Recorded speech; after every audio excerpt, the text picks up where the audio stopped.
Mais oui, puis le jugement est très présent. Il y a des gens de mon entourage avec qui j'ai coupé les ponts. L'inconfort, les silences, le malaise, la lourdeur, le refus de s'approcher d'elle, de la prendre dans... Ben voyons donc, pour vrai, hein? Ouais, j'ai vu des regards de dégoût à la limite. C'est toujours un peu fascinant, je te dirais, parce que c'est ça, la réaction des gens. On se dit, on est habitué, oui, mais il faut encore en parler beaucoup. Parce que... Il reste un malaise, un tabou. Les tabous restent, on dirait. Oui, puis c'est normal. Tu sais, ce qui est différent, ça fait peur, mais il faut l'expliquer. Fait qu'on dirait que c'est juste que des fois, quand ça vient d'adultes, je me dis là, non, t'es la personne qui devrait être en mesure de l'expliquer aux enfants. Parce que les enfants ont cette ouverture-là que souvent les adultes ont peut-être pas. Parce qu'ils n'ont pas changé le regard assez vite dans la vie. Ouais. Il y a beaucoup de culpabilité aussi. Parmi les proches aidants, il va y avoir de la culpabilité, de l'impuissance, toute cette anxiété-là, l'inquiétude qui va se présenter. Mais aussi, c'est beaucoup de l'incompréhension de l'autre. Donc, des fois, des gens qui vont justement ils vont se préserver de tout ça, ils vont couper les liens, mais c'était pas ça qu'ils voulaient. Donc, de mettre des mots, de réunir ces gens-là, c'est ce qu'on veut. Bonjour, ici Marina Orsini. Bienvenue à la 5e saison des Histoires qui résonnent, le balado des proches aidants. Un balado produit par l'Appui pour les proches aidants, qui est un organisme qui œuvre chaque jour pour soutenir et accompagner les personnes proches aidantes à travers le Québec. Cette semaine, nous abordons un aspect souvent tu, on n'en parle pas, mais pourtant si présent dans la vie des proches aidants, c'est le regard des autres. Ces regards qui sont parfois bienveillants, parfois interrogateurs, souvent maladroits, qui se posent donc sur nos proches et leurs différences et sur nous aussi qui les accompagnons. Alors, comment composer avec les jugements, les commentaires, l'incompréhension? Comment protéger notre proche tout en l'aidant à prendre sa place dans la société? Comment transformer aussi ces regards-là en occasion d'éduquer et de sensibiliser? C'est ce que nous allons explorer aujourd'hui avec Joanie Dupré-Roussel, qui est maman de Léa Rose, qui vit avec le syndrome de Treacher-Collins.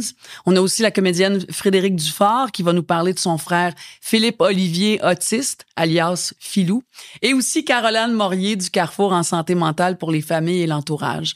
Alors, comme à l'habitude, c'est des témoignages authentiques qui nous rappellent en fait que derrière chaque différence, il y a une personne qui mérite d'être vue pour qui elle est vraiment. Alors, bienvenue au balado des proches aidants.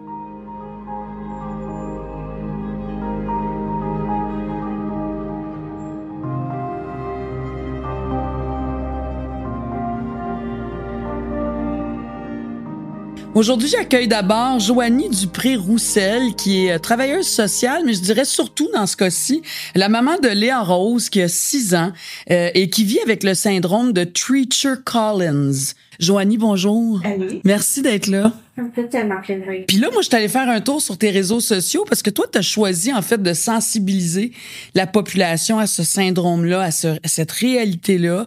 T'écris des livres aussi. On te retrouve parfois à Amis Télé parce que tu portes vraiment cette cause-là dans ta vie, dans ton cœur, dans tout ce que t'es, en fait. Absolument. Ça a été une décision qui a été prise vraiment tout doucement, graduellement, mais très motivée par l'anxiété. On devient maman d'un enfant qui a hérité de notre génétique. C'est un immense bouleversement. Mais tu sais, je pense que juste à être tombée maman, c'est déjà un bouleversement. Exactement. Plus cette culpabilité-là, du moins moi, c'est comme ça que je l'ai vécu, embarque. Ah, ben, je veux que tu me parles de ça, mais quand on fait justement la lignée de la génétique, tu as ce syndrome-là. Ton père vit avec ce syndrome-là. Grand-mère. Ta grand-mère aussi, mais ce que j'apprenais dans la recherche, c'est que ton père, on ne le savait pas vraiment parce que ça paraît pas vraiment. C'est vraiment très subtil. Tu sais, il y a certains traits distinctifs. Tu sais, des petites oreilles basses, les yeux qui peuvent être un peu tombants, mais ça peut vraiment se fondre dans la masse, là, sincèrement. Exact. Fait qu'il y a différents niveaux de sévérité. C'est ça. Puis donc, c'est une condition génétique congénitale qui veut dire que c'est transmis par un parent. Tu peux l'avoir dès ta naissance ou ça peut se développer aussi au cours de ta vie. C'est ça, hein? Non. Ah, c'est vraiment de naissance. C'est vraiment de naissance. Okay, fait qu'on est vraiment dans un gène qui est transmis, puis là, on est dans le 50-50. OK. Fait que déjà, de dire, tu sais, notre thématique, c'est le regard des autres aujourd'hui. Fait que moi, je partirais de toi, tu sais. Toi, tu l'as, c'est pas très évident, mais t'as vécu avec ça. Ça a été quoi, toi, ton parcours d'enfant, de jeune femme, d'adolescente? Puis, tu sais, il faut rajouter que t'as 40 ans. Mm-hmm. Fait qu'il y a 40 ans, là, où il y a, mettons, 30 ans, 35 ans, il me semble qu'on n'en parlait pas beaucoup de ça. Fait que ça a dû être particulier. Ça a dû être particulier, surtout pour mes parents. Tu sais, déjà, je vois qu'ils n'ont pas la même expérience que moi j'ai. OK. Puis, tu sais, c'est drôle parce qu'en vieillissant, les gens me disent, ça paraît pas tant que ça. Puis pourtant, quand j'étais jeune, je pense que c'était beaucoup plus évident. Puis, je sais pas qu'est-ce qui explique ça. Les hormones, on grandit, on se transforme. C'est-tu peut-être juste être bien dans sa peau aussi? Surtout, j'imagine. Je pense que c'est ça, à un moment donné, qui fait que ça doit transcender les traits physiques ou... Étais-tu bien dans ta peau? Est-ce que tu as grandi au sein d'une famille qui t'aidait à être bien dans ta peau? Moi, j'ai rien à dire sur ma famille. Ils ont été très supportants, vraiment supportants, mais c'était peut-être pas un sujet qui était ouvert à la maison, tu sais, la différence. C'était pas tabou non plus. Mais on parlait pas de ça. On parlait pas de ça, puis je pense que c'était juste comme ça il y a 30-40 ans. Mais le regard des autres, là, justement, est-ce que tu te sentais différente? Est-ce qu'on te faisait sentir différente à l'école? Tu sais, l'école, c'est dur, les enfants, hein? C'est dur quand on est petit, là. Ça a été super difficile, surtout à l'adolescence. Donc oui, je percevais le regard des gens. Donc, tu sais, on parle vraiment de regards qui sont insistants, pointés, des moqueries, des allusions à hey, ton œil, hey ci, hey ça. Donc, puis tu sais, je pense que les gens savaient pas comment aborder ça non plus. Fait que, tu sais, c'était vraiment dans le regard, mais il y avait aucune discussion, aucun échange, tu sais, par rapport à ça. Puis le moment où ça a été le plus difficile, c'est vraiment à l'adolescence. C'est quoi? Ben, je pense que l'adolescence, en partant, c'est difficile. C'est une période qui est rough. Mais le changement d'école, il y a eu tout le développement, moi, en tant que femme. Puis là, ben, à un moment donné, tu te dis que je vais être aimée, moi. Tu sais, je commence à appartenir à un groupe, être remarqué, les garçons, les filles, les élans du cœur, du corps. C'est ça, l'adolescence aussi, hein? Exactement. Donc, moi, est-ce que je vais être aimée pour ce que je suis? Est-ce qu'on va me trouver belle? Est-ce que j'ai une valeur? Fait que ça a été quelque chose de présent pendant toute mon adolescence et très difficile. Puis, il y a eu de l'intimidation aussi, parce qu'évidemment, ça vient un peu ensemble. Quand on parle de différence, on va aller vers cette possibilité-là d'intimidation, puis je l'ai eu énormément. Et ça, moi, je n'en parlais pas. Donc, toi, tu revenais chez vous puis tu t'exprimais pas ça. Là, tes parents n'étaient pas vraiment au courant de ce que tu vivais à l'école. Non, parce que dans ma tête, ça allait de soi. J'ai un handicap, j'ai une différence, donc ça vient avec. Il y avait comme pas d'autres possibilités. Puis c'est là que maintenant je me rends compte, tu sais, je me dis mon Dieu, mais c'était tellement distorsionné comme idée, ça n'a pas de sens. Puis heureusement, je suis sortie de ça parce que j'aurais pu ne pas en sortir. Ben oui. Tu sais, ça vient à un moment donné, c'est lourd, ça traverse les années, puis des idées suicidaires, j'en ai eu. T'sais. Ah oui, hein. Fait que là, ça va. Tu sais, j'ai eu l'aide, j'ai eu le support. Puis, tu sais, c'est là, justement, où mes besoins ont été considérés. Mais est-ce que tu es allé chercher de l'aide? Ça veut dire quoi, ça, avoir de l'aide, surtout à l'adolescence? Ben, ça a pris une lettre suicidaire qui a été trouvée. Et là, ça a été les grosses démarches qui ont été entreprises. Ah oui. Qui a trouvé cette lettre-là? Un prof. Ah, qui à l'école? Ouais. Donc là, il y a un éducateur qui a appelé chez nous le soir. Puis là, le lendemain matin, il fallait que je me rende à son bureau. Puis là, mes parents ils ont été appelés. Puis ouais, c'était... Oh, ça a dû être des montagnes russes, ça, cette période-là. Hein? Des montagnes russes, puis beaucoup de frustration. Parce qu'à ce moment-là, ben je me dis, laissez-moi juste tranquille. Tu sais, ça va déranger qui, là? Si je passe à l'acte. Quelle souffrance. Mais ça t'a pas empêché de tomber amoureuse? c'est ça qu'on comprend, parce que t'as une petite Lily Rose aujourd'hui. Ton amoureux n'a pas ce syndrome-là. Non, c'est ça. On s'en sort. Puis ça, j'étais vraiment à le mentionner, qu'on s'en sort. Ça veut dire quoi, on s'en sort? On devient heureux, on s'épanouit, on découvre des passions, on se fait des amis. Donc moi, ça a été plus tard, où là, j'ai eu mes premières soirées de sous-sol avec des amis. T'as quel âge à ce moment-là? 16. OK. 17. Mais c'est arrivé. Puis t'as rencontré ton amoureux avec qui tu es depuis quand même longtemps, je pense. Ben oui. 15 ans, c'est ça? Quelque chose de même. Quelque chose de même. Puis là, ben, lui, il était prêt à plonger dans la vie de famille, puis il s'est pas trop posé de questions, qu'il voulait un enfant, tout ça. Toi, tu t'es posé des questions, puis tu as hésité, je pense, longtemps. Pendant tellement longtemps, je me disais je n'aurais pas d'enfant. C'était pas une option. Je le disais déjà très jeune que j'allais pas transmettre ce gène-là. Je voulais pas faire vivre ces difficultés-là à un autre être humain. Parce que c'est assuré que tu transmets le gène. Non. C'est pas assuré, c'est pas garanti que ça va arriver. C'est là que les idées se sont assouplies à un moment donné. Puis c'est plus juste un projet individuel, là, ça devient un projet commun. On est 2 personnes. Puis là, ben il y a des scénarios qui se font. Puis ça, c'est un petit peu naïf là, quand même. Mais tu sais, je me disais, bon, ben là, il y a 50% des chances. Parce que lui, il l'a pas, donc c'est 50-50. Une chance sur 2. Mais dans le 50%, mettons, oui, là.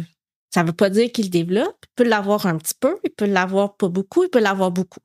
Donc, tu sais, on s'est dit, mathématiquement, ça devrait bien aller. On a comme été de l'avant, puis on avait quand même espoir que ça puisse bien se passer. Et est-ce que tu as eu une belle grossesse? Est-ce que c'est une grossesse qui est à risque parce que tu as ce syndrome-là? Oui. Oui. Donc, suivi à Sainte-Justine, des échographies aux 2 semaines. Ah, quand même, hein? C'est un suivi qui est serré, là. Oui, on essayait de savoir justement quelles étaient l'étendue des malformations.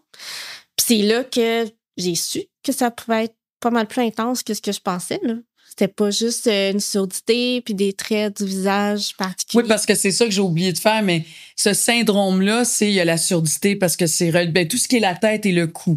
Oui. Les yeux, les oreilles, oui, la parole, la respiration aussi. Puis toi, ta petite Léa Rose, elle a des problèmes respiratoires et de surdité aussi. Oui, elle a une surdité, puis on est vraiment dans la mécanique. Donc, elle est en parfaite santé. Elle n'est pas malade, cet enfant-là.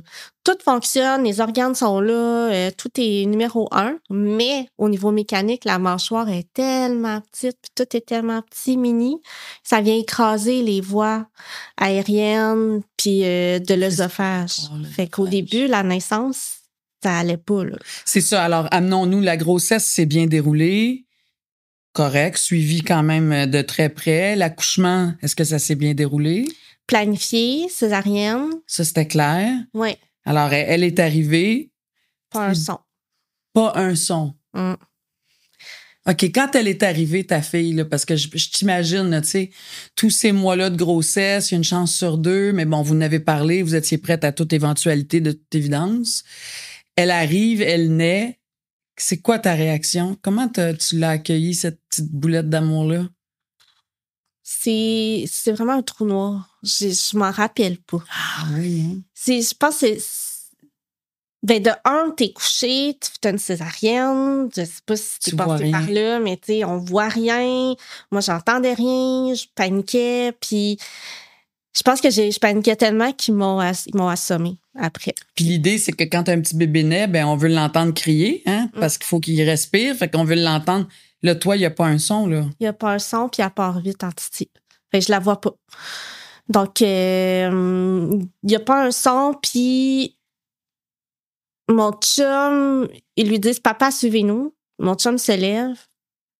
Là, après, je sais plus. Je sais plus qu'est-ce qui se passe. C'est ça, toi, tu n'étais plus là, mais après, tu as su. Oui, je l'ai vu plusieurs heures plus tard dans un petit incubateur, branché, intubation critique. C'est écrit ça en haut, tu sais. Puis, on comprend pas. T'sais, je pense que les premiers temps, là, c'est ce que je disais le plus, c'est je comprends rien. Je comprends pas. T'sais, puis on me parlait, on me donnait de l'information, puis il y a rien. C'est comme un choc quand même. C'est le choc ultime. Moi, je voyais ça comme c'est pas juste le ciel qui tombe sur la tête, c'est le plancher qui s'en va aussi, là. Oui, mais en même temps, tu t'y attendais. Tu étais quand même un peu préparé à cette réalité-là, ou on l'est jamais vraiment? Pas à ça. Ah non, hein? Parce que je le savais pas que ça pouvait être aussi sévère, tu sais. Dans ma tête, les atteintes respiratoires comme ça, j'avais aucune idée que ça se pouvait. Est-ce que j'ai minimisé? Tu sais, même après, je me suis dit, j'aurais peut-être dû faire plus de recherches, puis plus m'informer, puis bon, là... Tu disais la culpabilité de mettre un enfant au monde comme ça, t'as vécu ça? Ben oui, puis le jugement est très présent. Tu sais, il y a des gens de mon entourage avec qui j'ai coupé les ponts. Ah oui, hein? Ben oui. absolument. Comment ils réagissaient, ces gens-là? Ils étaient pas capables de... Je sais pas, ils voulaient te voir moins, ils te voyaient moins, ou ils étaient trop inconfortables de se retrouver avec toi, ton bébé, puis c'était quoi le... L'inconfort, les silences, le malaise, la lourdeur, le refus de s'approcher d'elle, de la prendre dans... Ben, voyons donc, pour vrai, hein? Ouais, j'ai vu des regards de dégoût à la limite.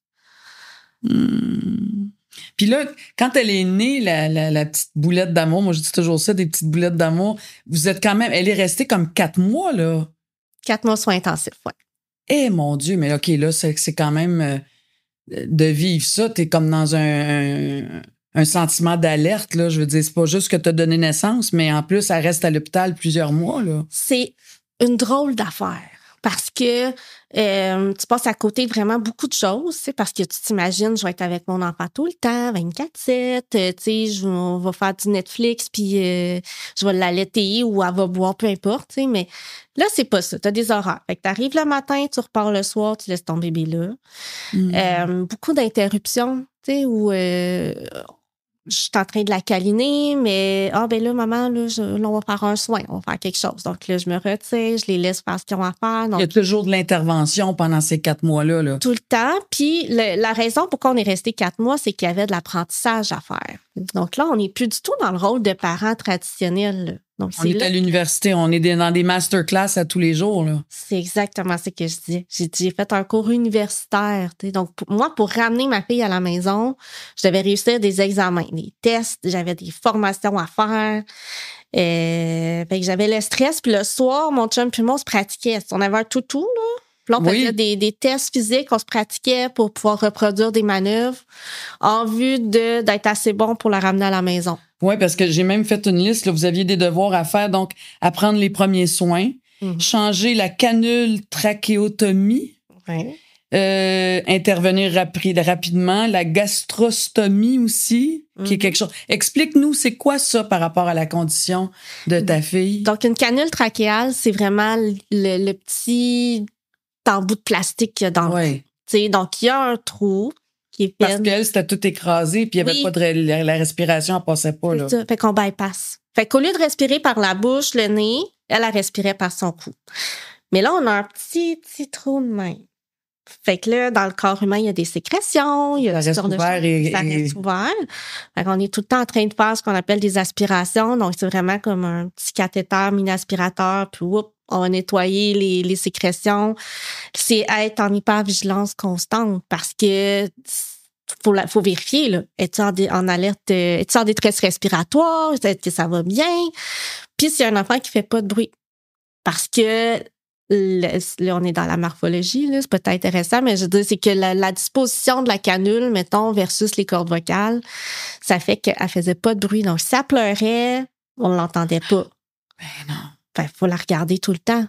Fait moi, aller me faire des toasts le matin, là, puis la laisser dans son parc, je faisais ça vite en titi, puis il y avait bien des allers-retours, là. Fait que t'as été dans et tu es encore aujourd'hui, ta fille a 6 ans aujourd'hui, mais t'es toujours en situation d'alerte puis de vigilance. Beaucoup moins. Beaucoup moins. Ouais. Parce que ça va bien, c'est ça. Puis ça, mon Dieu qu'on l'apprécie. Mais tu sais, c'est une cocotte qui grandit, puis la croissance fait son œuvre, tu sais. Donc ça, tu sais, elle dépend plus de sa trachéo pour respirer. Fait que tu sais, là, c'est vraiment accessoire, tu sais. Puis ça, c'est un autre aspect de la prochaine aidance, être dans les discussions constantes avec des médecins pour voir qu'est-ce qu'on fait, on l'enlève-tu, on l'enlève-tu pas, puis c'est quoi les risques, avec quoi on est prêt, tu sais, qu'est-ce qu'on peut accepter, nous. Mais là, elle va vraiment mieux. Fait que l'hypervigilance a beaucoup diminué. Mais c'est des vieux réflexes quand même. Ben oui. Un enfant dans le besoin, c'est long avant que tu puisses couper le cordon. Peu importe que ton enfant ait un syndrome de peu importe, je veux dire, quand ton enfant a eu besoin d'accompagnement ou a besoin d'accompagnement depuis tellement longtemps, c'est difficile de lâcher prise. Parce que vous, il y a tout récemment, vous aviez un infirmier ou une infirmière qui venait dormir chez vous la nuit parce qu'il fallait qu'elle soit surveillée, puis que vous, à un moment donné, il faut bien que le papa et la maman dorment, là. Ben oui, on peut pas être dans cette vigilance-là constante. Donc, il y avait une infirmière, elle arrivait à 22 heures le soir, elle partait à 7 heures le matin. Ça, c'était un service du CLSC là, qu'on avait. Est-ce que pendant tout ce processus-là, parce qu'elle est encore petite, mais elle a 6 ans aujourd'hui, est-ce que vous avez eu besoin, hormis là, une infirmière de nuit ou un infirmier, tout ça, mais est-ce que vous avez toujours eu besoin de services tout au long de ces années-là? Donc, il y a eu beaucoup d'interventions, vous avez eu accès quand même à beaucoup de services. Nous, on a eu la Cadillac des services beaucoup à cause de la trachéo. Tu sais, les soins au Québec, souvent, c'est des cases. Hein? Faut cocher des cases, puis là, on rentre dans des programmes, puis on a accès à des bassins de services. Nous, on les cochait, ces cases-là. Et il y avait quelque chose d'assez, dramatique avec la trachéo parce que on le sait, c'est beaucoup de soins, c'est impressionnant, c'est invasif. Donc là-dessus, on est chanceux. On n'a pas eu énormément de problèmes. On a eu une infirmière qui a été avec nous pendant 5 ans. Fidèle, elle est devenue vraiment un membre de la famille. T'sais. Mais ça, je trouve ça formidable parce que on parle souvent de notre système de santé qui est défaillant, en tout cas, il est complexe. Oui. Ça, c'est une chose certaine. Moi, j'ai été la proche aidante, comme vous savez, de ma mère pendant 5 ans. Puis, c'est de rentrer dans le système. Puis, une fois que tu es dans le système, c'est de savoir y naviguer. Moi, j'ai toujours ça. Mais on a des soins exceptionnels. Hein? On a des soins extraordinaires. J'écoute ce que tu dis, toi, là, pendant 5 ans, quasiment devenu un membre de notre famille. Une fois que tu es dans le système, là, t'es là, les soins. Oui, ben j'aimerais ça donner un oui encore plus affirmatif, tu sais, parce que c'est sûr que moi j'en entends toutes sortes d'histoires. Ouais. Pour ma part, oui. Puis faut être vigilant dans le système. Faut être vigilant, faut j'ai peut-être des avantages d'être travailleuse sociale, donc connaître ce système-là, donc aussi. Naviguer dedans, je suis capable, mais il faut développer aussi ces aptitudes-là. Puis ça, on n'apprend pas. On n'a pas cet enseignement-là, je trouve, à devenir proche aidant. Tu sais, c'est aussi niaiseux que de prendre les numéros de téléphone en note, faire le suivi de ses demandes. Ce qui demande beaucoup d'énergie aussi, on va se le dire. Faut être proactif. Faut être proactif. Tu peux pas rester assis et attendre que le service vienne à toi. Il y en a peut-être une petite partie qui va venir, mais c'est ça. Il faut que tu ailles te chercher des outils, parce qu'il y en a des outils. Mais il faut être proactif. Oui, puis il faut les dire, des besoins. Il faut dire nos attentes. Puis j'ai du monde merveilleux là, à Sainte-Justine. Sincèrement, je me retiens des fois de pas les appeler mes amis, là. Mais tu sais, quand tu as une infirmière qui vient te porter un cathéter chez vous à 7 heures le soir, là, on s'entend là, que c'est quelqu'un qui a le cœur gros, là, tu sais, puis qui est merveilleuse, elle va se reconnaître. Mais, tu sais. On la salue. On ne connaît pas votre nom, mais on vous salue. Mais c'est ça, c'est des gens qui nous font un bien fou, puis, tu sais, qui m'aident, moi, à me développer, mais, tu sais, aussi à rester maman. Parce qu'à un moment donné, on l'oublie aussi. On se dit, là, je deviens infirmière, je deviens ergo, je deviens nutritionniste, là, je fais des exercices, là. Tu sais, je suis tout le temps en train d'essayer de la pousser encore plus loin, ma fille. Mais c'est quand que je suis maman, moi? On se ramène à notre thématique d'aujourd'hui, le regard des autres. Ta fille est encore petite, mais là, elle a 6 ans. Elle va à l'école aussi, hein? Elle va à l'école normale. Comment c'est organisé, comment sa vie, quand on dit normal, c'est quoi normal, en fait? Mais c'est quoi, là, au niveau scolaire? Elle est rendue où dans ses étapes de vie? Léa Rose, elle est en première année. Elle est dans une classe adaptée dans une école régulière. Donc, c'est une classe qui a un mandat régional pour les élèves avec une déficience auditive et langagière. Donc, ils ont quand même plus de ressources. Ils ont des orthophonistes aussi. Donc, tu sais, c'est vraiment pour optimiser là, le développement de ces enfants-là, puis leur permettre ultimement d'aller au régulier. Okay. Donc, là, elle est dans une classe adaptée. Donc, ils sont 4-5 enfants. Ils sont pas 36, là. Ça aussi, ça change la donne. Ça change beaucoup la donne. Parce que c'est pas simple. Un enfant qui a des besoins particuliers, ça vient, tu sais, elle est cute, elle est petite, mais elle en a dedans, puis c'est pas facile tous les jours, nous aussi, là. Fait que ils sont équipés, là, mettons, pour pouvoir nous aider. Parce que au niveau de sa santé, là, la trachéo, tout ça, ça continue. Il faut être vigilant avec ça, là. Absolument. Fait qu'eux autres aussi, là, à l'école, faut qu'ils connaissent, faut qu'ils sachent comment gérer tout ça. Toi, faut que tu aies confiance qu'à part des 8 heures par jour, puis qu'elle va revenir là, à la fin de la journée. Hein, absolument. Oui. Puis ça, c'est à chaque début d'année, j'organise une formation formation qui est donnée par Sainte-Justine. Ils vont à l'école, puis ils vont expliquer justement tous les soins qu'il y a à faire. Ça implique ça. Est-ce que ça a été difficile pour toi de passer cette étape-là? Es-tu allée à la garderie, mais ne serait-ce qu'à l'école, là, de lâcher prise puis de faire « OK, je vous la laisse », là, ça a dû être une étape quand même, c'est extraordinaire parce qu'elle peut faire ça, mais en même temps, ça doit être un mélange d'émotions, j'imagine. Je suis contente. Sincèrement, je suis contente parce que on dirait que je me rapproche d'une normalité. J'allais le dire, oui. Puis ça fait du bien. C'est pas facile. Puis tu sais, c'est sûr que le matin, comme tous les enfants, là, tu sais, je veux dire, c'est pas évident. Puis là, elle pleure, puis elle veut pas y aller. Puis... Mais ça, c'est du normal. C'est quelque chose où je vais en parler avec mes amis, puis ils vivent la même affaire. Puis ça arrive pas souvent que mon vécu de maman va pouvoir résonner avec le vécu de quelqu'un d'autre. Mm-hmm.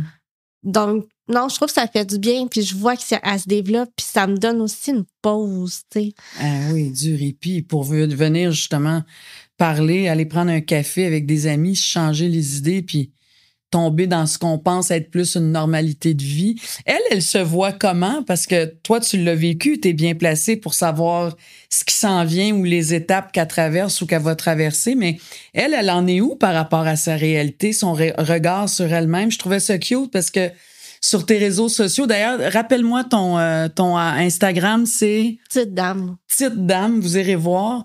Elle est vraiment mignonne, là. Puis des fois, par rapport à des commentaires que vous allez avoir de gens qui passent sur la rue, puis le monde, des fois, sont vraiment pas fins, là. J'en reviens pas. Je peux pas concevoir ça. Puis elle dit que ça fait mal à son cœur, hein. C'est ça, à un moment donné, il y a un des... Ouais. Les arroses, nous, à la maison, c'est un sujet qui est abordé, qui est ouvert. Ça, c'était quelque chose qui était important pour moi. Léa Rose est consciente de sa différence, dans une certaine mesure, d'enfant de 6 ans. Je vois une évolution. Je vois la sensibilité qui est peut-être plus présente. Comme quoi? Qu'est-ce qu'elle dit? Comment elle réagit? Je sais pas, quand elle s'habille le matin ou... À la maison, là, il y en a pas de problème. La maison, c'est un espace sécuritaire. C'est correct. C'est sortir.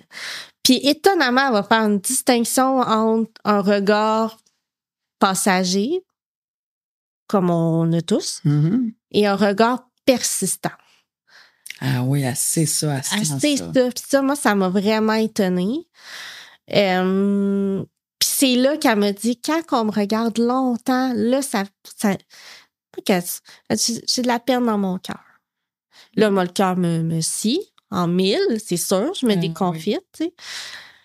Mais j'essaie vraiment je veux pas tomber dans l'espèce de victimisation. Je pense que moi, j'étais un peu là-dedans, tu sais, quand j'étais plus jeune. J'avais pas d'outils. Comme ça, ouais. Mais j'avais pas d'outils. Je restais pris avec ça. Fait que je me dis, elle m'en parle, je veux qu'elle continue à m'en parler.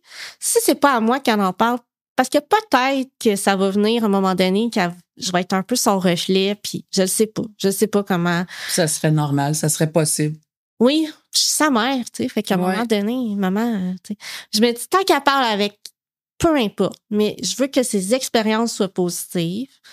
Donc, d'être réceptive à ça, puis de lui permettre de verbaliser, c'est surtout ça que je fais en ce moment.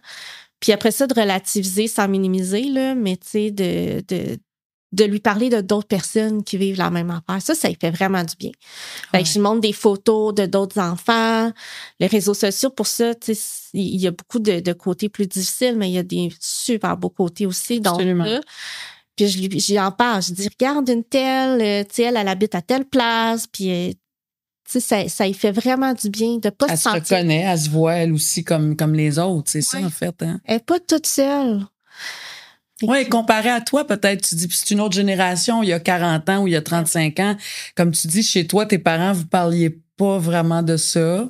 Non. Alors que toi, c'est sorti, c'est là. Puis en plus, avec tes réseaux sociaux, t'écris des livres, tu vas à la télé, t'es ici aujourd'hui. Toi, tu veux démystifier tout ce qu'il y a autour de ça. Ben oui, puis elle est cute, t'avais tout à venir avec moi, là. Là, elle voulait venir aujourd'hui. Ben, je pensais qu'elle serait ici, moi. Mais non, elle est à l'école. Mais oui, non, c'est ça. Comme tous les enfants, elle est à l'école. Mais oui, elle est à l'école, mais elle voulait venir, là. Elle aime vraiment ça, tu sais. Mais c'est parce que là, je dis, la Rose, tu vas dire quoi? C'est bien beau venir, là. Mais c'est moi. Voilà, elle va se mettre devant les caméras. un autre épisode, ce sera avec Léa Rose. Mais oui, fait que ça, je trouve ça le fun. Tu sais, je pense que je me dis, bon, ben, Crème, je dois donner un exemple aussi de quelqu'un qui veut prendre sa place, tu sais. Puis ça existe, cette réalité-là. Absolument. Ben oui, t'en es la preuve. Tu sais, t'es travailleuse sociale, t'es super impliquée, t'es amoureuse, t'es en couple, t'as une famille. C'est ça aussi, c'est le reflet. Elle va avoir ce miroir-là toute sa vie, en fait. Hein? Ben, j'espère. Ben, assurément. En terminant, si on dit l'avenir pour ta petite Léa Rose, tu vois ça comment? Puis, je n'y vais pas. Hein? Je vais pas dans l'avenir. Non. C'est trop. Oh non, l'anxiété va prendre le dessus. Mais du plaisir. Moi, c'est ce que je lui dis tout le temps. Je veux que tu aies du plaisir.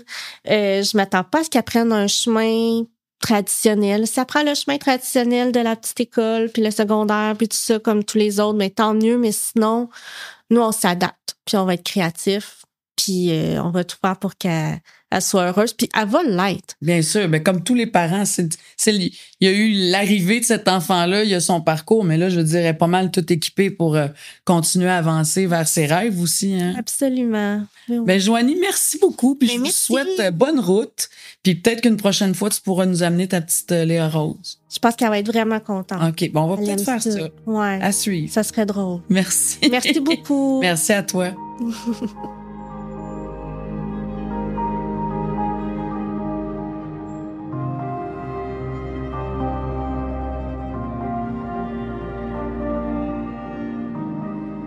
C'est au tour de Frédéric Dufort de nous ouvrir, je dirais, les portes de son cœur, puis de sa vie, de sa réalité, auprès de son frère autiste Philippe Olivier. La belle Frédéric a 30 ans, Philippe Olivier 28. Vous êtes très proches. Oui. 18 mois, en fait. Bienvenue, Frédéric. Merci. On jase depuis tantôt, je parlais de mes stress. C'est parfait. Mais elle me fait du bien, c'est comme une proche aidante aujourd'hui. Ce n'est que de l'empathie. Oui, c'est ça. Oui, puis t'en as déjà beaucoup parce que justement, t'as grandi avec un frère autiste. Oui.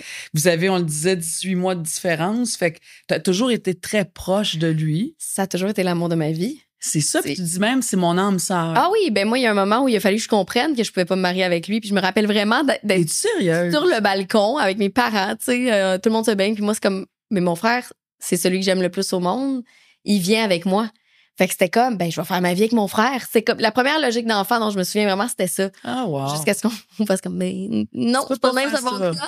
Mais il y avait comme, c'est ça, un peu comme le concept du pot de colle à l'école. Tu sais, il vient avec moi. Ah oui, toi, j'ai toujours été collé sur toi, là. Ah oui, puis c'était non seulement de le protéger, mais juste de savoir que dans la vie plus tard, il allait m'accompagner. Tu sais, ça a toujours été clair, il n'y a jamais eu de doute là-dessus. Wow! Ouais. Puis, tu sais, on le disait avant de commencer, mais tu sais, comment parce que notre thématique, j'y reviens, c'est le regard des autres, mais je pense que ça part de la maison, de notre enfance, de comment nos parents aussi ont assumé le fait d'avoir un enfant autiste ou un enfant avec un autre, mettons, un autre trait de vie.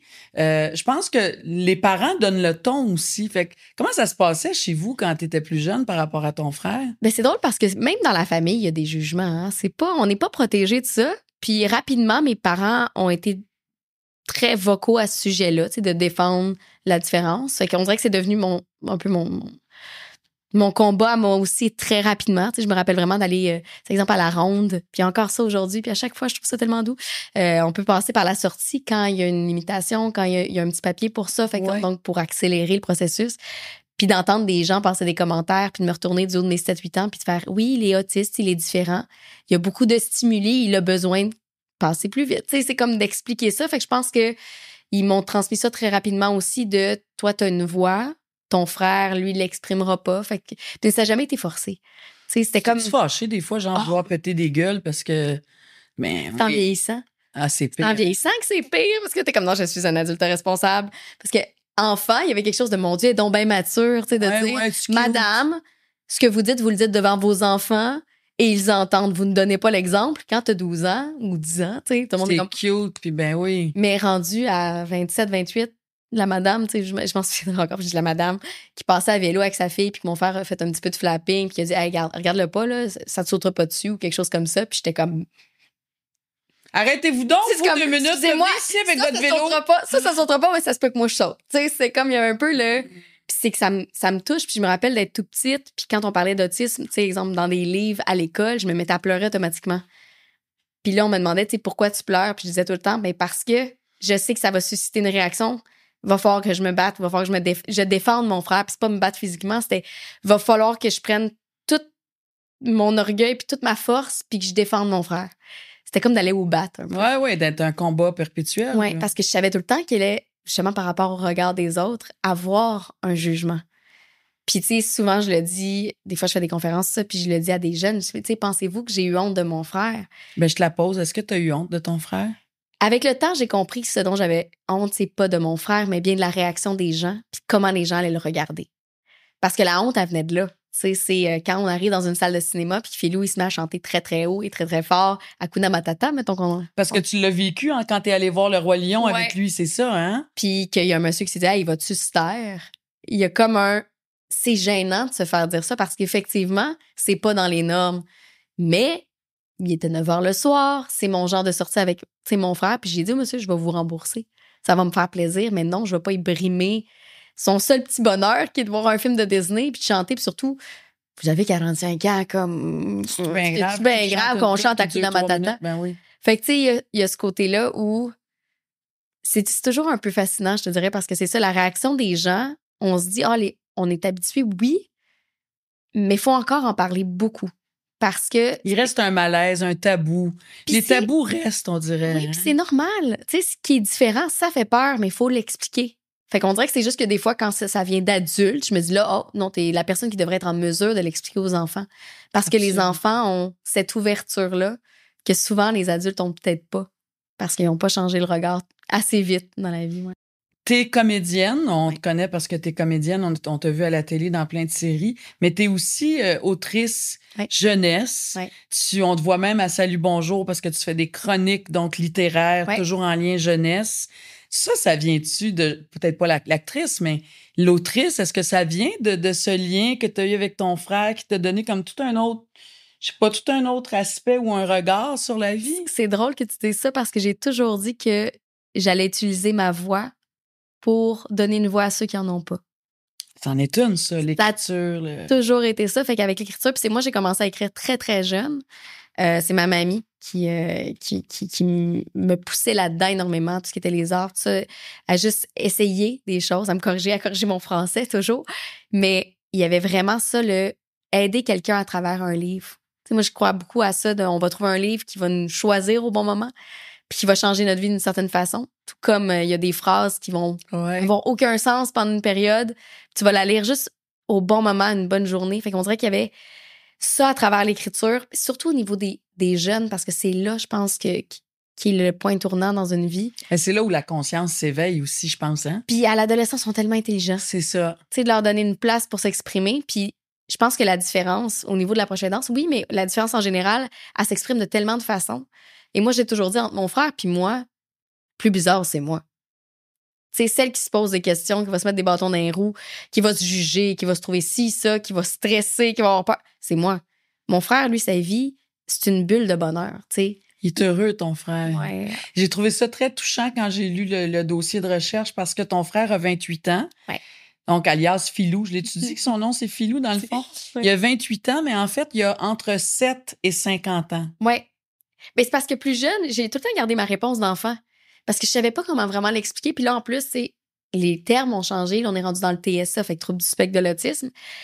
Puis je trouve que ma réponse d'enfant était tellement logique de dire que, tu sais, mon frère, selon ses forces, puis selon le secteur, il y a un âge différent, mais qu'en moyenne, je donnais 7 ans. Tu sais, c'est comme c'est au niveau de tous les besoins primaires qu'il comblera pas par lui-même, tu fais, ça fait très bébé. Mais donc, au niveau de l'hygiène, se faire à manger, il habite encore avec tes parents. Exact, ouais. Donc, tu sais, de penser à, tu sais, le temps, la temporalité, lui, si l'espace-temps est pas clair, tu sais. J'explique beaucoup pourquoi il fait du flapping, c'est pour comprendre que toi, tu le sais que tes orteils t'appartiennent. Lui, en bougeant beaucoup, ben là, OK, on le sait que le pied est à moi, tu sais. Même chose au niveau de la stabilité physique. On fait ça, des fois, on va glisser avec lui. Je me dis, il faudrait pas qu'il parte parce que c'est moi qui vais le rattraper puis il est fait fort. Parce que justement, au niveau de la conscience de son corps, c'est plus difficile. Mais donne-y des manettes puis un jeu vidéo, il va te passer ça comme s'il avait fait ça toute sa vie. La mémoire, il est phénoménal. Je fais du doublage. Il fait toutes les voix de personnages et il connaît les films par cœur. Probablement du Disney parce que c'est ce qu'il aime vraiment beaucoup. Il est très fort en français. Très fort en français, ne fait aucune faute. Peut tout recopier sans faute.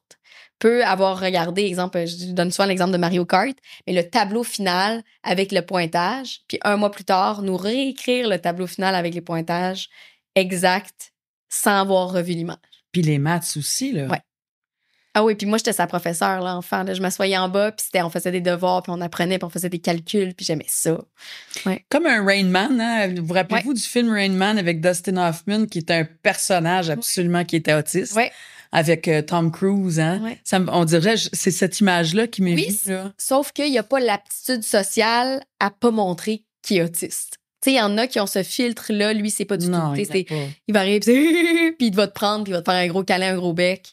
Puis ça, c'est tout le monde. Mais je trouve tellement que c'est la beauté de tout ça, c'est que peu importe, tu sais, t'as l'air de quoi, t'es qui. Ah oui, non. Il n'y a aucun jugement. Exactement. Puis encore plus avec ceux qui en ont un jugement.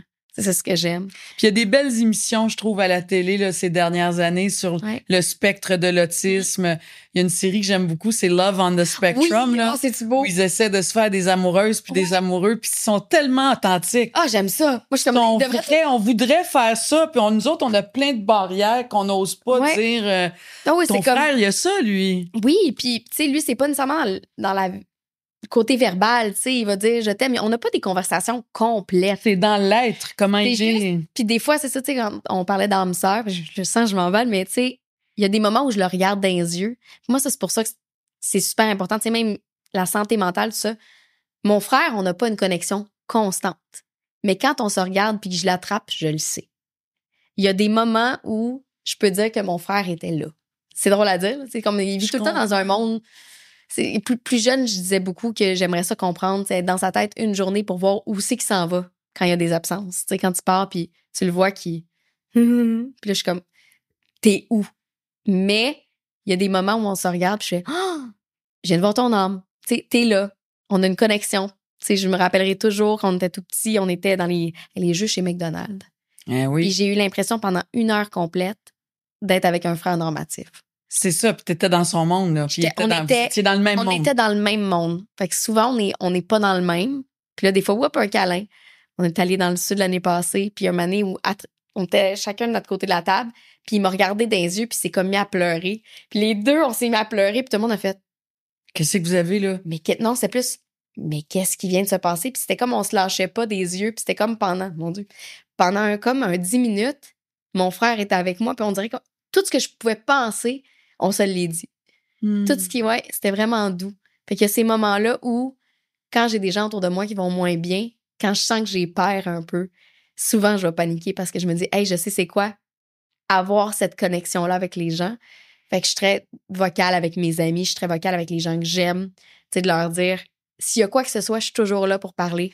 Parce que je sais c'est quoi de pas toujours avoir la connexion avec quelqu'un, puis je trouve que c'est important d'ouvrir la porte à la discussion, à partager tout ça, parce que justement, avec mon frère, quand la porte s'ouvre, c'est comme, OK, on saute dedans. Oui, il faut saisir le moment. Saisir le moment, puis c'est tellement précieux. Carpe diem, hein? Ouais. J'ai trouvé ça aussi très beau. Il y a plein de belles affaires dans votre histoire. J'ai trouvé ça très beau aussi que vers l'âge de 4 ans, tu dis ton frère a commencé à faire des crises d'épilepsie. Ouais. Et là, tranquillement, tu l'as vu changer. Puis tu l'as vu comme s'isoler du monde ou de la vie. Ou, tu sais, même le premier... je dirais pas le terme juste pour faire exprès, là, mais la première fois où c'est arrivé, il avait 18 mois. Et comme on a vu une différence, il est allé dans un autre monde, dans sa bulle. Puis c'est comme c'était plus le même filou. Puis c'est drôle parce que je me rappellerai tout le temps en tant qu'enfant. À un moment donné, tu commences la médication pour contrôler ça, s'assurer qu'il en fera beaucoup, pas trop, en fait, qu'il en fera pas beaucoup. Puis que justement, parce que vu que ça peut avoir des atteintes au cerveau, il faut vraiment beaucoup le surveiller.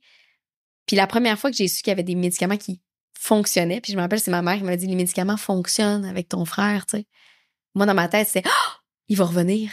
Il était parti un petit moment, puis il va revenir, puis ça, c'était à l'âge de 4-5 ans. Puis je l'ai encore, j'avais tu sais, dans le temps, des petits cahiers noirs avec crayon gel. Puis je l'avais écrit, j'avais dit, mon frère prend une médication. Je pense que j'avais déjà avoir 6 ans. Puis alors peut-être qu'il va revenir comme il était avant, quand on jouait comme un frère et une sœur. Puis finalement, c'est pas arrivé, mais reste que, vu qu'il faisait moins d'absence, je l'avais avec moi plus souvent. Ouais. Fait que j'ai compris avec le temps qu'effectivement, tu sais, même là, la pandémie, ça a été très, très difficile pour Philou parce que Philou, son langage, c'est les câlins. Et là, soudainement, tout le monde toucher à des gens, là. Et dès qu'on a pu revenir dans une bulle commune, ça a été, tu sais, c'était direct, mais tu voyais que je disais, puis tu sais, j'ose le dire parce que c'est mon frère, puis je me dis, faut normaliser la relation frère-sœur, surtout à ce niveau-là. Mon frère, il me tape ses nerfs, des fois. Tu y tapes sûrement ses nerfs aussi. Oh mon Dieu, quand je suis émotive. C'est autiste que tu y tapes pas ses nerfs, là. Non, puis il me le fait savoir parce que quand je suis émotive, il me regarde puis il fait. Tu sais, l'air de dire, si tu fais brailler, c'est pas une belle émotion, tu pleures. Voyons, on est heureux. Il est pas verbal, hein? Oui. OK. Mais c'est plus que, tu sais, il va me regarder. Ouais. Il va vraiment me prendre et faire comme, tu sais, un peu. Qu'est-ce que t'as, là? Jugement. Philou, c'est normal qu'il y ait cette confrontation-là, mais on dirait qu'en vieillissant, il y a aussi cette beauté-là, ça nous rapproche tellement. Ça nous amène tellement une complicité que les autres pourraient peut-être pas comprendre. C'est pour ça que des fois, je veux le normaliser puis dire, tu sais, mon frère, ça reste mon frère. On va se taper ses nerfs, on va se trouver fatigant, on va des fois vouloir, tu sais, se tirailler un peu. Puis c'est ça qui est beau, c'est que malgré la différence, moi, j'ai jamais connu d'autre chose. Ouais. Fait que pour moi, c'était ça, normal. C'était ça, puis j'ai un frère. Donc, tu sais, la normalité, c'était ça, puis ça a toujours été ça avec tout le monde autour. Fait que c'est pour ça que la pandémie, ça a tellement été étrange, parce que là, soudainement, tu me coupes de la relation on se donne un câlin, puis ça a été tout ça avec toute la famille aussi. Fait que, soudainement, il était plus autiste. Puis c'est ça que je disais. Tu sais, j'étais comme, hey! Puis je disais à mon frère, je suis comme, voyons, reviens, là, t'es pas si autiste que ça. Puis il y a des gens, tu sais, ma mère, voyons, on dit pas ça à ton frère. Je suis comme, mais, maman, il se tire le chandail, il flappe au bout, tu le vois qu'il est pas bien. Il est malheureux, il est stressé, il est anxieux. Ça, il a vécu ça, lui aussi. Ça a pris un bon 2 ans avant que ça revienne. Puis c'est Ah oui. Ah oui, puis des tocs, puis des affaires que je faisais, Philou, comment on revient? Fait que, il y a ça aussi, c'est que c'est comme n'importe quel autre être humain. C'est des montagnes russes, c'est des vagues, puis il faut les suivre. Puis toi, t'es la maman de 2 garçons. Oui. T'as de l'air d'une petite gamine, une petite fouine. T'as un garçon de 5 ans puis un garçon de 4 ans. Qui a commencé l'école. Je suis pas encore crédible dans mon rôle de mère d'école. J'arrive là, tu l'es, là. Mais en tant que maman, oui. Mais en tant que, visuellement, quand tu me vois arriver, c'est ça. Mais oui. Mais tes enfants, par rapport à ton frère, parce qu'eux autres aussi, ça doit être la normalité comme toi, t'as grandi. J'avais tellement hâte que tonton Philou ait sa place, de me dire, hey, il va jouer, tu sais, les films de Disney, jouer aux jeux vidéo. Puis, il y a toujours eu ce rêve-là aussi que j'avais pour mes parents. C'est drôle à dire, mais pour mon père, j'ai pris beaucoup la place du petit frère dans la famille. Puis j'ai beaucoup compensé. Pourquoi? Il y a comme un côté où, vu qu'on est juste 2, j'avais comme un besoin que mon père vive des choses normales qu'il aurait vécu avec son gars. Fait que, tu sais, j'étais celle qui allait au hockey, j'étais celle qui... C'est ça, on a une très belle relation à cause de ça aussi. Mais comme de dire, hey, apprendre à patiner. Tu sais, des choses comme ça, c'est ce que mon père vit maintenant avec mes garçons. Et quand j'ai su, d'ailleurs, que c'était des garçons, j'ai pas pu m'empêcher d'avoir une grande, grande crainte. Parce qu'on dirait que dans ma tête, puis je sais qu'il y a pas de lien de causalité, c'est pas... Mais dans ma tête, c'est un peu comme quand t'as un enfant malade ou quand quelque chose, un proche ou des parents avec l'Alzheimer, tu te dis, est-ce que moi aussi, ça va? Et là, d'apprendre que je suis enceinte de garçons, c'était... T'as eu comme une peur. Absolument. Mais j'ai pas voulu non plus, j'ai pas fait les tests de trisomie, je savais que j'étais apte à gérer ça. Mais on dirait, je me disais, attends, je vais déjà le gérer plus tard. On dirait que, oui, il y avait comme une anxiété, puis que j'ai osé verbaliser, parce qu'au début, j'avais comme un peu honte de le dire, puis de dire, hey, c'est pas correct. Tu sais, de dire, mais non, c'est, hey, ça fait à l'époque, j'avais 24, fait que 24 ans, j'étais enceinte de mon premier enfant, c'était un garçon. Si ça avait été une fille, on dirait que j'aurais pas été stressée. Là, je me dis, oui, quand même, c'est logique, ça a du sens. Hein? On a peur de ce qu'on connaît, vu que ça nous est arrivé. Puis il y avait comme oui, c'est une beauté d'avoir un frère autiste, mais c'est énormément de responsabilités. Est-ce que vraiment je serais capable de revivre ça de A à Z comme mes parents l'ont vécu? En tout cas, t'étais équipée pour. J'étais équipée, puis j'admirais beaucoup mes parents parce qu'on dirait que je me suis toujours dit, hey, il aurait pu se laisser tellement souvent. Ben, si tu m'ouvres une porte, tu vois, j'avais pas pensé à ça, mais au niveau de tes parents, peut-être que toi, t'as certainement fait une différence aussi dans dans ton amour, ton implication avec ton frère, ça a dû les soulager aussi, tes parents, ça, oui, non? Ben rapidement, tu sais, ils ont compris que j'avais pas été rendue à 10 ans, à 15 ans, à 20 ans, mon scénario restait le même, c'est Philou jamais avec moi. C'était comme, ça a jamais changé, ils m'ont jamais mis la pression. Mais il y a quand même eu des moments où j'ai dû dire à mes parents, je vis ma vie. Puis ça aussi, ça a été dur. Parce que tu m'ouvres une autre porte. Ouais. Est-ce que tu t'es toujours considéré ou est-ce que tu te vois ou est-ce que tu acceptes ou tu sais-tu que t'es une proche aidante? Non. Je le disais tantôt, ça me gêne encore. Je trouve ça bizarre. Ben, en fait, c'est même pas que ça me gêne, c'est que dans ma tête, c'est comme c'est mon frère, c'est normal et naturel. C'est fou, tout le monde, c'est sûr, c'est normal. C'est comme proche aidante. Mais je veux pas le laisser. Hein? Il y a comme cette compréhension-là que j'ai pas. Puis parce que j'imagine, vu que c'est depuis ma tendre enfance, ça a toujours été acquis. C'est sûr. Et il n'y a aucun jugement pour ceux pour qui ce l'est pas. Mais dans ma tête à moi et dans mon cœur, en fait, c'est même pas dans ma tête, c'est dans mon cœur, c'est comme ça, c'est le cours de la vie. C'est un peu comme. Pas juste une proche aidante, c'est mon frère. C'est mon frère, tu sais, puis c'est comme un peu, tu mets au monde des enfants, t'es un parent pour le reste de tes jours. Exact. Fait que ça a toujours été ça, puis là, c'est parce que je suis en train de construire un étage pour mon frère dans ma maison. Non, mais je le sais, parce que t'es en train de te construire une maison pas loin de chez tes parents. Ouais. Puis le haut du garage, là, tu lui fais un appartement parce que lui s'en va vivre avec vous autres éventuellement. Ouais. Ça, c'est clair pour toi. Ça a toujours fait partie. Mes premiers chums, quand j'avais 12 ans, ils savaient que mon frère venait avec moi un jour dans ma vie. Ça fait partie de c'est dans le moi. Concept, toi. Puis c'est vrai, c'est drôle, on en parlait tantôt, tu sais, mais la proche aidance aussi, ça a beaucoup été vu, on dirait que je pense peut-être par rapport aux personnes âgées, aux aînés, à nos parents, et non pas dans le quotidien nécessairement. Fait que là, on dirait aussi que ça fait quelque chose de plus concret, de dire « Ah ben oui, effectivement, mon frère, tu sais, va venir avec moi un jour. Puis oui, mes parents vieillissent, sont encore très jeunes, sont super, tu sais, mais ça fait partie du plan.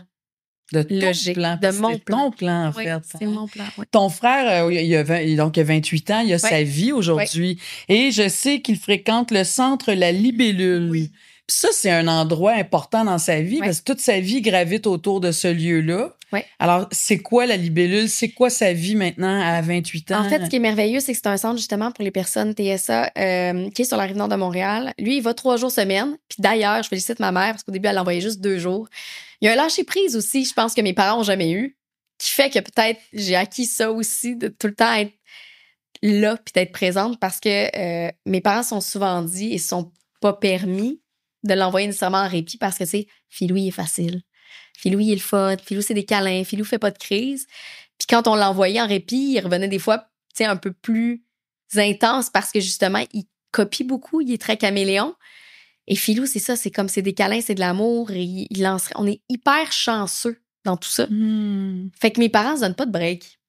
Fait qu'il y a ça aussi, je te dirais, autant avec la libellule, mais aussi avec le fait d'avoir une maison proche, avec une place pour Philou. Mes parents vont se donner plus de break. Parce que moi, pour moi, c'est comme, hey, les enfants, c'est la fin de semaine, tonton Philou va venir. Fait que notre vendredi qu'on fait véranda à écouter un film, ben, Philou va venir l'écouter avec nous autres. Il vient passer le week-end chez vous. Puis, tu sais, c'est drôle, on est à une ville de distance en ce moment, mais c'est la ville de trop pour que ma mère fasse, on est bien. Je dis quasiment en même temps, mais. Il n'y a pas le goût de sortir finalement, en fait. Je suis comme, non, maman, c'est toi qui ne lâche pas prise. Tu sais, pour des parents, c'est hyper difficile, tu sais, puis j'ose même pas imaginer pour des parents qui ont pas cette assurance-là qu'il y a un autre enfant, tu sais, ou qu'il y a des enfants qui, justement, ça les intéresse pas parce que c'est une responsabilité. Non, puis des fois, les parents veulent pas transmettre cette responsabilité-là à l'autre enfant ou aux autres enfants. Moi, c'est juste que je l'ai pris direct. Exact. Mais ça, c'est un cadeau de la vie, là. Puis je le dis avec comme quasiment une agressivité je l'ai pris. C'est à moi. C'est pas vous autres qui allez décider. Non, puis c'est drôle parce que même, on commence à avoir des discussions avec mes parents où je suis comme, ça va être moi qui va décider un moment donné. Puis c'est correct. Mais c'est difficile pour un parent de lâcher prise. Ben oui. Maintenant que je le suis, je le sais. Tu sais, de dire, OK, il va être ailleurs qu'à la maison. Fait qu'avec la libellule, c'est qu'au moins, il est entouré de plein d'autres jeunes et moins jeunes. Tu sais, il y en a qui ont 50 ans. Je trouve ça tellement beau. C'est tellement beau. Ces gens-là ont une pureté de cœur puis d'âme tellement belle qu'on devrait tellement avoir. Puis j'arrive là-bas, il y a un de ses amis, Paul Étienne, qu'on salue, qui est absolument merveilleux, puis qui me voit, puis il est encore gêné. Puis tu sais, on se voit, puis je suis comme, oh, mon beau Polo, puis... Il est intimidé. Oui, puis mais c'est de l'amour pur. Puis Philou, il va là, et il y a des ce qu'on appelle des gens qui sont là pour aider. Donc, qui ont justement une limitation un peu plus légère ou que c'est plus facile pour eux. Fait qu'ils vont les coacher un peu, tu sais. Puis c'est de jamais oublier à quel point ils se tirent vers le haut entre eux. À quel point ils peuvent s'entraider, puis c'est beau de les voir aller. Fait qu'ils vont faire des étiquetages. Pendant longtemps, c'était des jouets. Ils faisaient du nettoyage puis du triage de jouets pour la revente ensuite. Philou, il revient de là, puis il est heureux. C'est vivre la vie. Oui, exactement. Puis on oublie à quel point, tu sais, c'est difficile d'entretenir un cercle d'amis en tant que personne différente qui... Ben déjà, dans la vie, c'est pas évident pour personne. Déjà d'avoir le temps. Qu'on soit différente ou qu'on le soit pas. Oui. Mais pour eux, tu sais, c'est comme encore mes parents... d'organiser, tu sais, c'est aussi ce lâcher-prise-là que t'auras jamais. Tu sais, c'est un enfant pour toujours.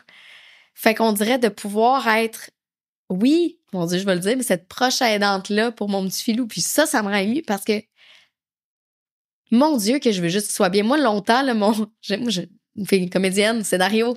Mon scénario, c'était de notebook. Moi, mon frère, on s'endort en même temps. Parce que c'est drôle, parce que moi, mon stress, faut pas qu'il me survive. Faut pas que je sois pas là.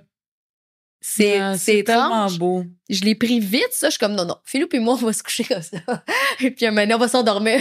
Ça va être ça. On se réveillera plus jamais. Mes enfants vont faire, elle avait raison, la torieuse. Elle est partie avec son frère. Elle est partie avec. C'est souvent, tu dis ça d'un âme sœur ou d'un amour. Je suis comme, c'est mon frère.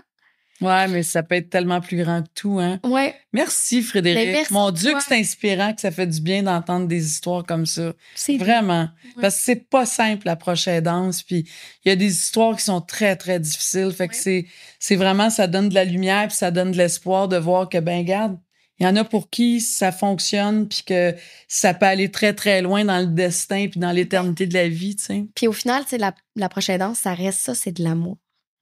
Ce n'est que ça. Je pense qu'il n'y a rien de plus beau. Et malgré les difficultés qui viennent avec ça, jeune, moins jeune, ce n'est que de l'amour. Qu'est-ce qu'il y a de plus pur? Puis de quoi on a plus besoin en ce moment que de l'amour? Pas grand-chose. C'est le bon mot de la fin, je pense. Merci. Merci à toi.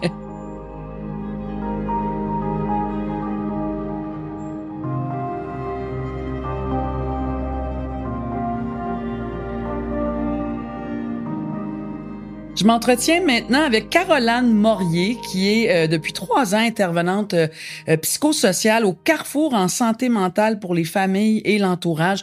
Bonjour. Bonjour. Bienvenue. Merci. C'est la première fois là, que tu te retrouves, Caroline, en entrevue. Oui. T'as-tu des papillons?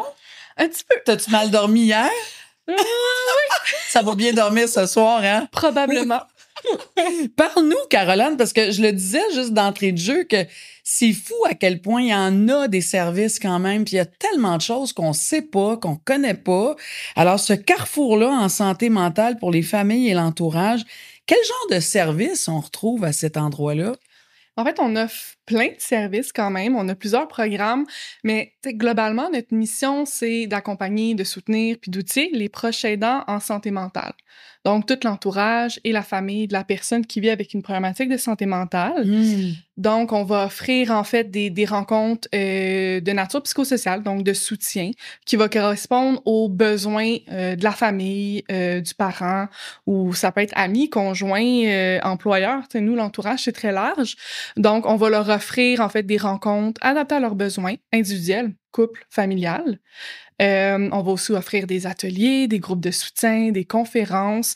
Fait que c'est vraiment très large, mais tout dans le but de les soutenir, de les accompagner, mais aussi de développer leur pouvoir d'agir et de, en fait, encourager le lien dans la famille. Énormément. C'était toute ma liste d'épiceries que j'avais à aborder avec toi. Mais en même temps, je trouve ça très rassurant parce que très souvent, peu importe la maladie, que ce soit être atteint d'un cancer, l'Alzheimer, le Parkinson, tout ça, puis je dis pas ces causes-là, mais il y a tellement de causes différentes. Puis très souvent, on dit, ben tu sais, l'aider, la personne malade ou atteinte d'une maladie, a beaucoup de services, souvent, mais que très souvent, l'entourage, la famille, il me semble qu'il n'y a pas souvent ou il n'y a pas beaucoup de services, alors que c'est ça, vous autres, vous êtes là vraiment pour les proches aidants et ultimement, c'est de garder le lien, mais en même temps, dans la proche aidance, vivre avec quelqu'un ou avoir un enfant ou un conjoint ou peu importe qui souffre de santé mentale, de problèmes de santé mentale, ça doit être doublement chargé, je trouve, comme comme responsabilité? Parce que là, ça peut toucher à notre santé mentale aussi, là. Oui. Alors, mettons, moi, j'ai un enfant, j'ai un fils qui a des problèmes de santé mentale, je le sais depuis toujours. Mettons, c'est que c'est un enfant qui a été suivi, qui a été médicamenté, tout ça, mais qu'on arrive peut-être dans une période d'adolescence où là, il y a peut-être de la consommation qui a embarqué là-dedans. Les parents perdent le contrôle encore plus de la situation. Alors, on peut aller cogner à la porte chez vous. Oui. Et qu'est-ce qui se passe? Mettons, cet exemple type-là, là, vous devez avoir vu ça. C'est quoi le processus? En fait, ça varie beaucoup. Puis c'est sûr que souvent, on va avoir l'impression que les gens le savent depuis l'enfance. Puis je dirais, en fait, que davantage, nous, notre clientèle, ça va soit ils vont le savoir un peu depuis l'enfance, ou des fois, c'est vraiment très soudain, plus tard dans l'âge adulte. Ils comprennent pas ce qui arrive à leur enfant, puis ils découvrent finalement qu'il y a des problèmes de santé mentale. Oui, beaucoup plus tard, ou sinon, ils vont se présenter de manière beaucoup plus tardive, vers 25 ans, 30 ans, 35 ans. Fait qu'il y a pas vraiment de cas de type non plus dans la santé mentale tout court. Mais en général, les gens, quand ils viennent cogner à notre porte, la première chose qu'on va faire, c'est écouter leur histoire. On va se déposer avec eux. On va regarder c'est quoi qui se passe, c'est quoi le besoin. Puis le besoin d'une famille A sera pas nécessairement le besoin d'une famille B non plus.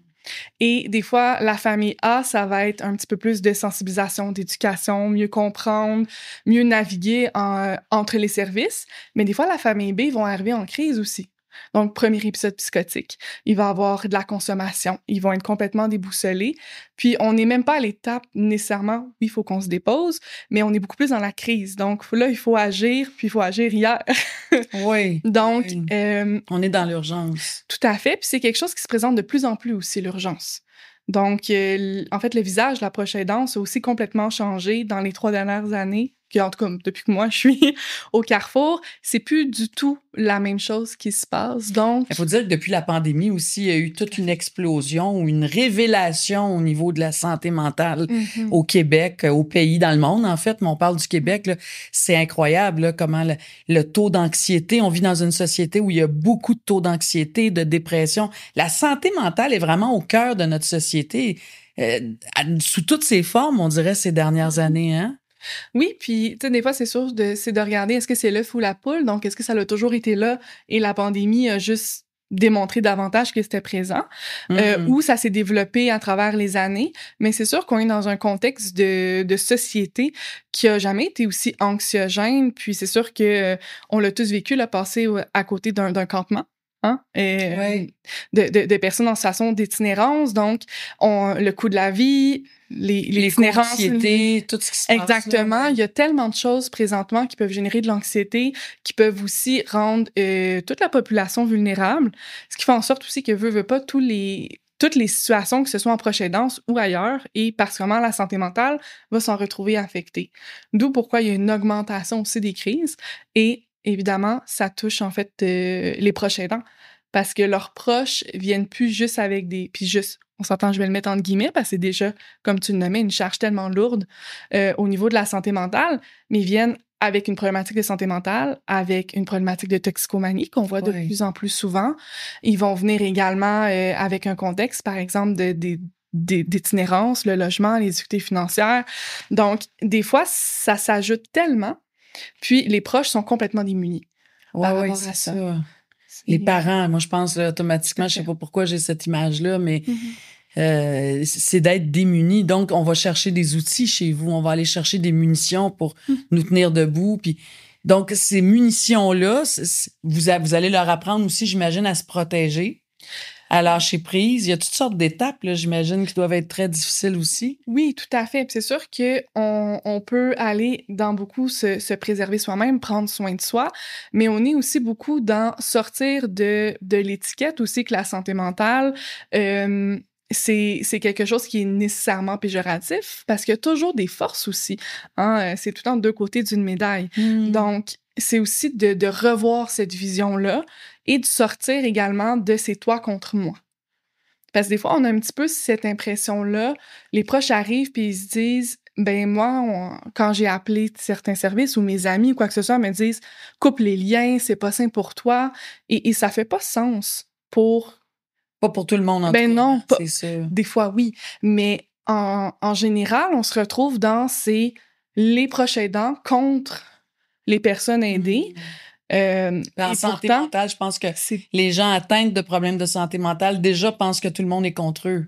Hein? J'imagine que c'est très naturel de...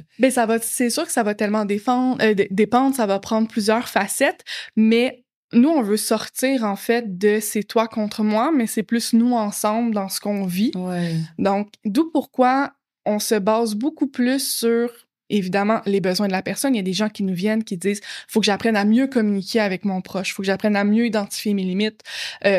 Faut que j'apprenne à prendre soin de moi. » Ça, oui, on peut apprendre ça, mais on focalise énormément sur rétablir le lien. Puis de revoir s'il y a un lien à rétablir ou non, mais on focus énormément sur le lien. Parce qu'en général, c'est des familles, c'est des gens qui s'aiment. Ben oui, à la base. Mais j'aime votre approche, c'est le open dialogue. C'est quoi ça? Donc, la discussion ouverte ou l'échange ouvert ou le... Oui. Ouais. Ben en fait, c'est une approche qu'on a commencé en fait à se former. De manière francophone, on appelle ça le dialogue ouvert. Mais c'est une approche qui a pris naissance en Finlande. Et on a commencé justement à prendre des cours, en fait, avec un des fondateurs de l'approche, donc Jaakko Seikkula. Je m'excuse déjà si je dis mal son nom. Donc, c'est son approche à lui. Oui, exactement, qu'il a développé avec une équipe de chercheurs vers la 1980. Bon, je m'excuse de mes références. Les années 80, oui. Oui. Et en fait, c'est avec l'Université de Montréal qu'on est en train de se former. C'est un nouveau cours.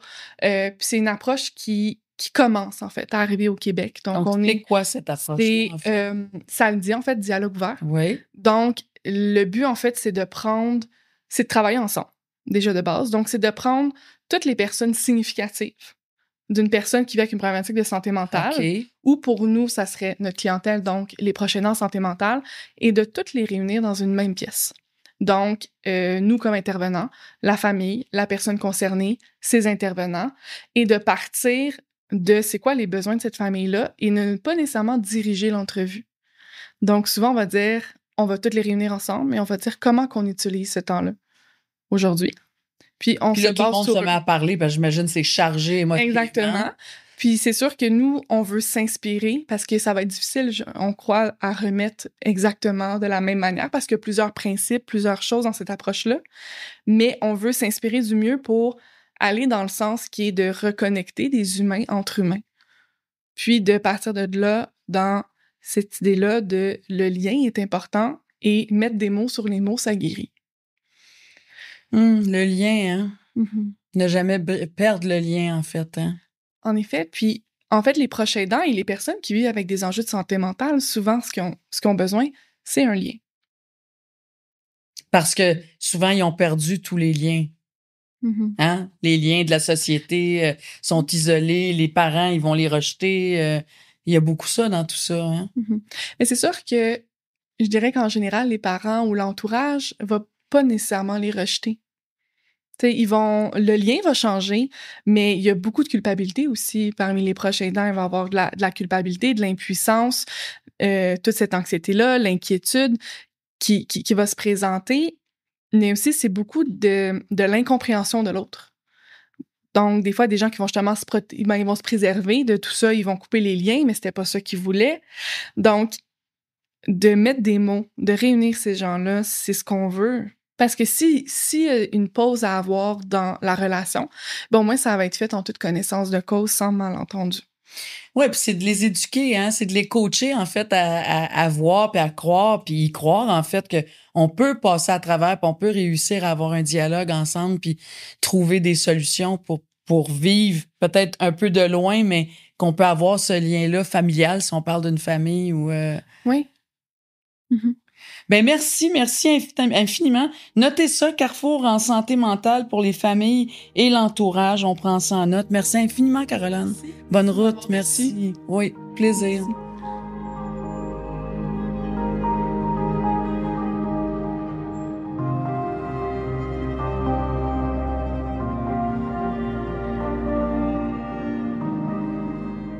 Et voilà qui conclut cet épisode des Histoires qui résonnent, le balado des proches aidants. Un grand merci à mes invités Joanie Dupré-Roussel, Frédéric Dufort et Caroline Morier pour votre authenticité, votre volonté aussi de sensibiliser notre société à la différence. Et vous le savez, vos témoignages contribuent à changer le regard et à bâtir un monde plus inclusif. Alors, si vous vous êtes reconnu dans ces histoires-là ou si vous connaissez quelqu'un qui vit cette réalité, n'hésitez pas à contacter Info Aidant au 1-855-852-7784 ou par courriel à info-aidant@l'appui.org. Sachez aussi que le site de l'appui regorge de conseils pratiques pour mieux vivre votre quotidien de proche aidant. Vous allez trouver des outils concrets pour vous accompagner. Et pour ceux qui souhaitent en apprendre davantage sur le syndrome de Treacher-Collins ou sur l'autisme, il y a plusieurs organismes qui offrent de l'information et du soutien. Alors, n'hésitez pas à les contacter. Je vous dirais que d'ici notre prochaine rencontre, souvenez-vous que chaque geste de bienveillance compte pour construire une société plus inclusive. Alors, prenez soin de vous et continuons ensemble à poser un regard empreint de compassion pour ceux qui nous entourent. D'ici la prochaine rencontre qu'on aura, prenez soin de vous et prenez soin de ceux que vous aimez. À très bientôt.